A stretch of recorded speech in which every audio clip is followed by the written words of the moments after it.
అక్కడ చనిపోయిన వాళ్ళందరూ కూడా మనం సానుభూతిని వ్యక్తం చేయాలి. అంతేకాకుండా ఘటన జరగడం చాలా బాధాకరమైనటువంటి విషయం. సో ఏంటి, ఎలా చూడొచ్చు అంటారు? ఏంటి వరుస అపశృతులు ఏంటి, ఈ ఘటనలు ఏంటి, ఎవరు దీనికి కారణం అనుకోవచ్చు, ఏమంటారు? నమస్కారం, రాజేష్ ప్రేక్షకులకు నమస్కారం. మొదటగా మనం ఈ ఖండనను, ఈ సంఘటనను మనం ఖచ్చితంగా సహానుభూతి వ్యక్తం చేయాల్సిందే, వృద్ధులకు సంతాపం వ్యక్తం చేయాల్సిందే. ఇది పార్టీలకు అతీతంగా చేయాల్సిన పని. ఎవరైనా సరే ఈ గుళ్ళు గోపురాల విషయంలో మొదటి నుంచి నేను చెప్తున్న రాజు గారు, రాజకీయాలు అలక్ష్యం ఉంది, నిర్లక్ష్యం ఉన్నది. కానీ దాని ముఖ్యమంత్రులను, మంత్రులను, ఇతర అధినాయకులను బాధ్యత చేసి కరెక్ట్ కాదు. ఆనాడు నెయ్యి వివాదంలో అదే అంటున్నాను, తర్వాత తొక్కిసలాడు వివాదం లేదన్నా అదే అన్నాను. మన ఇటీవల జరుగుతున్న తిరుమల అపచారాల విషయాన్ని అంటున్నాను. దీనికి ఈ బోర్డులు ఏం చేస్తున్నాయి? ధర్మకర్తృత్వ మండలి ఒకటి ఉన్నది, ఆ మండలి ఏం చేస్తుంది? ఆ మండలి మండలి నిర్దేశించిన విధంగా అధికారులు ఎందుకు బాధ్యత నిర్వహిస్తలేరు? ఇక ఈ సింహాచలం విషయానికి వస్తే, పొద్దున్నే అశోక్ గజపతిరాజు వచ్చిపోయారు. వారు కొత్త గోడ అంటున్నారు, పాత గోడ గురిందంటే కొంచెం అర్థం చేసుకోవచ్చు. అంటే నిర్మాణం ఎంత నాసిరకంగా ఉంది, కాంట్రాక్టర్లు ఏంది, అవినీతి ఏంది మనకు స్పష్టంగా అర్థమవుతుంది కదా. దీనిలో కొత్త గోడ కూలిపోవడం అంటే రేకులు గాలికి ఎగిరిపోయినాయి, సహజం. కానీ గోడ కూలిపోవడం అయింది, గాలికైతే గోడ కూలిపోదు కదా. అందుకని ఈ సంఘటన పూర్తిగా విచారణ జరిపించాలి. దీనిలో దోషులు ఎవరు తేల్చాలి, ఆ కాంట్రాక్టర్ ఎవరు తేల్చాలి. కొన్ని తొక్కిసలాడడం కూడా కాదు ఇది. మన రక్షణ కూడా పక్కన పడిపోకుండా ఉన్నదంతే, వీళ్ళు అలోయలో పడిపోకుండా, లేకుంటే పక్కన కొండల గుట్టలో పడిపోకుండా ఉన్నది. దాన్ని పట్టుకొని నేను సింహాచలం చాలాసార్లు వెళ్ళామని చెప్తున్నాను. ఆ కొత్త గోడ కూలిపోవడం అంటే పూర్తిగా కాంట్రాక్టర్ నిర్లక్ష్యం అనిపిస్తుంది నాకైతే. దేవాలయాల్లో అవినీతి సహజంగా మారింది. ఏమన్నానండి, దేవాలయాల పవిత్రతకు భంగం కలిగే చర్యలు కానీ, ఇతరత్ర చర్యలు కానీ ట్రస్ట్ బోర్డు అట్లాగే అధికారులు, ఉన్నతాధికారులు పంచుకు తింటున్నారు అంటున్నాను. ఈ మాట అంటున్నాను, దేవుళ్ళ పేరు మీద పంచుకు తింటున్నారు. ఇప్పుడు దేవుడికి నోరుంటే వీళ్ళందరినీ ఎప్పుడో ఏదో పని చేసేవాడు. కానీ ఏమవుతుందంటే రాజకీయం వచ్చి అసలు విషయం మరణం పడుతున్నది అధికారుల అవినీతి బయటకు రావడం. మీరు చూడండి, తిరుమల తిరుపతిలో ఒక్కనాడు లడ్డూలు కింద దొరుకుతున్నాయి కదా, బ్లాక్ లో దొరుకుతున్నాయి కదా, ఎందుకు దొరుకుతున్నాయి? ఇప్పటికి కూడా ఇన్ని సంఘటనలు జరిగిన తర్వాత కూడా ఒక్కటన్నా నిగ్గు తెలిసిందా? నెయ్యి కల్తీ కేసు నుంచి మొదలు పెడితే ఇప్పటిదాకా ఆరోపణలు ప్రత్యారోపణలు చేసుకుంటారు. ఇదే కాదు, వైఎస్ఆర్ హయాంలో గుళ్ళు కూల్చివేత మీద రకరకాలుగా అసలు గుళ్ళ మీద రాజకీయం ఎందుకు జరుగుతుంది అంటున్నారు. అంటే ఓటు బ్యాంక్ రాజకీయాలు మీకుంటే విధానాల మీద వాటి మీద తీసుకోండి, కానీ గుళ్ళ మీద రాజకీయాలు ఎందుకు జరుగుతున్నాయి? ఒకటి కాదు, 2 ప్రభుత్వాల విషయంలో జరిగింది కదా. నేను రెండింటిని అంటున్నాను.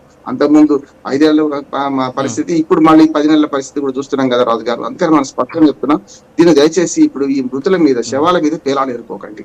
నేను రాజకీయ పార్టీలన్నిటి విజ్ఞప్తి చేస్తున్నా, దీని మీద సమగ్ర విచారణ జరిపించండి. ఇక్కడ ఏంటంటే కంపల్సరీ విచారణ జరగాలి. మీరు అన్నట్టు ఆ రక్షణ గోడ కూలిపోయింది, అది కూడా నూతనంగా కట్టారని చెప్పేసి మా ప్రతినిధి ద్వారా కూడా తెలుస్తోంది. సో మీరు చెప్పినట్టు కాంట్రాక్టర్ నిర్లక్ష్యం అక్కడ ఉంది. సరే, ఇవన్నీ కూడా పక్కన పెడితే ఈరోజు దేవాలయాలు అనేది రాజకీయాలకు ఒక పునరావాస కేంద్రాలుగా మారిపోయాయనేటటువంటి అనుమానాలు వ్యక్తమవుతూ ఉన్నటువంటి పరిస్థితి. మరి ఎందుకని ఈ విషయంలో మాత్రమే ప్రభుత్వాలు సరైనటువంటి చర్యలు తీసుకోవట్లేదు? ఎందుకంటే చాలా సున్నితపరమైనటువంటి అంశాలు ఇవన్నీ కూడా. ఎస్పెషల్లీ కొన్ని సందర్భాలు ఏమో రాజకీయ నాయకుల పెత్తనం ఎక్కువ అవుతుంది, కొన్ని సందర్భాల్లో అధికారుల పెత్తనం అవుతుంది. ఇవాళ చందనోత్సవం విషయంలో కూడా అక్కడ రాజకీయ నాయకులను కనీసం పట్టించుకోలేదట. అక్కడ ఉన్నటువంటి సమాచారాన్ని బట్టి అధికారులు సమన్వయ లోపం, వాళ్ళకి ఇగోస్ ఎక్కువ అడ్డం వస్తున్నాయట. ఈ కారణాలు కూడా అక్కడ కనిపిస్తున్నాయి. వచ్చేటటువంటి అమాయక భక్తులు స్వామివారిని లిప్తపాటు దర్శనం జరిగితే చాలు అని వాళ్ళు వస్తుంటే, వాళ్ళు వచ్చేటటువంటి వాళ్ళకి ఆ లిప్తపాటు దర్శనం కలిగించకపోగా ఎన్ని అవస్థలు పడుతున్నారు. సరే, ఈరోజు ఘటన జరిగింది, ఆ విషయం పక్కన పెడితే ఎన్ని అవస్థలు పడి స్వామివారి దగ్గరికి వెళ్తే అక్కడ పట్టుకొని లాగేస్తూ ఉన్నటువంటి పరిస్థితి. వీళ్ళు వచ్చి హుండీలో వేస్తేనే ఆ డబ్బులు జీతాలు తీసుకుంటున్నారు. వీళ్ళు వేసే హుండీలో వేసే డబ్బులతో ఈరోజు అక్కడ గోళ్ళ కడుతున్నారు, అభివృద్ధి పనులు చేస్తున్నారు. కానీ వీళ్ళకి మాత్రం భక్తుడికి అక్కడ విలువ ఉండట్లేదు. ఏమంటారు? ఖచ్చితంగా మనం 4 సార్లు అనుకున్నాం రాజు గారు. ఇప్పుడు ఈ రాజకీయ నిరుద్యోగులకు ఈ ట్రస్ట్ బోర్డు పదవులు ఇవ్వడం కరెక్ట్ గా. తిరుమల తిరుపతి దేవస్థానంలో ఎదురు డబ్బులు ఇచ్చి, కోట్ల రూపాయలు ఇచ్చి వాళ్ళు ట్రస్ట్ బోర్డు మెంబర్గా రావడానికి సిద్ధంగా ఉన్నారు. అంటే డబ్బులు ఇచ్చిన వాడికి అంటలేదు, సేవాభావం ఉంటది. లేకపోతే డబ్బులు ఇచ్చిన వాళ్ళు కలిసి పెట్టండి, రాజకీయాలకు అతీతంగా వేరే వాళ్ళని బయట నుంచి పెట్టండి. ఉదాహరణకి ఇప్పుడు తిరుమల తిరుపతి దేవస్థానంలో గత 3 సార్లు ఒక్కరే, మనకు గుజరాత్ నుంచి అనుకుంటాను, ఆయన నెయ్యి సప్లై చేసిన వాడు. ఆయనను వరుసగా వస్తున్నాడు. ఏ పార్టీ మారినా, ఆయన బీజేపీ అంటున్నారు కానీ ఏ పార్టీ మారినా వస్తున్నారు కదా, సేవ చేసుకుంటున్నారు. అట్లా నేనేమంటున్నానంటే ఈ ట్రస్ట్ బోర్డు చైర్మన్లను ఈ రాజకీయ నిరుద్యోగులకు ఇచ్చి పూర్తిగా అందులో చైర్మన్లు కానీ లేకపోతే మెంబర్ల పేరు కానీ ఇవ్వడం వల్ల వస్తున్న సమస్య అంటున్నాను. అది కాకుండా నిజంగా సేవాభావం గల వాళ్ళను మా అప్లికేషన్స్ ఆహ్వానించండి, వాళ్ళ సేవలు చూడండి. వాళ్ళ గతంలో గుళ్ళు కట్టారా, గోపురాలు కట్టారా, ఏమైనా గుళ్ళ గోపురాలకు ఏమైనా విరాళాలు ఇచ్చారా, అట్లాంటి వాడు చాలా మీరు అన్నది చాలా వ్యాలిడ్ పాయింట్ రాజు గారు. ఎందుకంటే చాలా భక్తితో వస్తారు గుడికి, కానీ వాళ్ళ జరుగుతున్న అవమానాలు ఇంకెవరు జరుగుతున్నారు. స్పష్టంగా చెప్పానంటే ఇప్పుడు విఐపి దర్శనం అని తిరుమలలో అన్ని రకాల దర్శనాలు ఉన్నాయి కదా, అంటే వాళ్ళ కోసం విఐపి దర్శనాలకు వివిఐపి దర్శనాలకు ఆపుతారు, కానీ సామాన్య భక్తులు మాత్రం క్యూలో నిలబడి 24 గంటల 26 గంటల 25 గంటలు నిలబడాలి. సింహాచలం అంత రష్ లేకపోవచ్చు, కానీ ఏర్పాట్ల విషయంలో నేను ఒక సంవత్సరం క్రితం పోయినా ఏర్పాట్ల విషయంలో కూడా సరైన విధంగా లేదంటున్నాను. ఎప్పుడు పోయినా సామాన్య భక్తుల్లాగా మొత్తం పెద్దగా ఆర్భాటం చేసిపోను. అందుకని నేను ఏమంటున్నానంటే ఈ ట్రస్ట్ బోర్డు చైర్మన్లు కానీ మెంబర్ల పదవులు దయచేసి రాజకీయాలకు అతీతంగా సేవాభావం, మీ పార్టీకి అయితే కానివ్వండి, కానీ సేవాభావం ఉన్న వాళ్ళకి ఇవ్వండి. ఇప్పుడు గుడిలోని లింగాన్ని కూడా మింగే ట్రస్ట్ బోర్డు సభ్యులు ట్రస్ట్ బోర్డు చైర్మన్ ఉన్నారు. అవమానించాల్సిన అవసరం ఏం లేదు, అనుమానించాల్సిన అవసరం అంతకన్నా లేదు.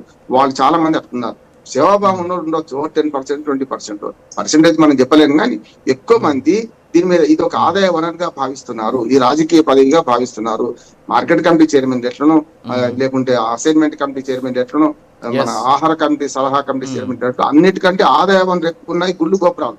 చూడండి, ఏ గుడి గోపురాలకు ఆదాయం విషయంలో దోకాలేదు. దాన్ని ఎంత చిన్నదే పెద్దదా కాదు, మాకు చిన్న దేవస్థానం పెద్ద దేవస్థానం అని అనుకుంటూ వాళ్ళు వాళ్ళ స్థాయిని బట్టి ట్రస్ట్ బోర్డు చైర్మన్లకు వస్తున్నారు. దయచేసి అందరు అన్ని పార్టీల విజ్ఞప్తి చేస్తున్నారు, ఈ సంఘటనను శవాల మీద పేర్లు ఏలుకోకండి, ప్రభుత్వాల మీద నెపనెట్టకండి. ట్రస్ట్ బోర్డు అట్లానే అక్కడ ఉన్న అధికారుల మీద చేయాలి. ఇంకొక మాట చెప్పి ముగిస్తారు, పూజారుల మధ్యన కూడా మీరు అన్న అహంకారము, అవి మనకు గతంలో చూసినాం. దారో శేషాద్రికును రమణ దీక్షితుల మధ్యన ఉన్న పెద్ద అగాధం చూసినాం మనం. అన్నిట్లల్లో కైంకర్యం విషయాల్లో కూడా చాలా లోపాలు జరుగుతున్నాయి. మొన్న తిరుపతిలో నైవేద్యం కూడా లేట్ అయింది కదా, 1/2 గంట లేట్ అయితే దాని పెద్ద రాజ్యం చూపించిన పత్రికలు ఉన్నాయి, మీడియాలు ఉన్నాయి. నేనేమంటానంటే ఇది బాగా భక్తుల మనోభావాలను దెబ్బతీసే చర్య చేపట్టకండి. మంచో చెడ్డో ఇంకా ఎంత దారుణంగా ఉంటుందంటే ఇక్కడ సార్ ఒకటి రామ్మోహన్ గారు ఇక్కడ ఎలా ఉంటదంటే పరిస్థితి ఆలయాల దగ్గరకు వచ్చేసరికి ఎంత దారుణంగా ఉంటుందంటే స్వామి వారికి ఇచ్చేటటువంటి నైవేద్యం, మీరు ఇందాకన్నట్టు స్వామివారికి చేసే కైంకర్యాలు, స్వామివారికి చేసే సేవలు, వీటి విషయాల్లో కూడా అధికారులు దూరిపోతున్నారు. అక్కడ ఉన్నటువంటి ఆగమ సలహా మండలి కావచ్చు, అంతేకాకుండా అర్చకులతో సంబంధం లేదు, అంతేకాకుండా వేద పండితులతో సంబంధం ఉండదు.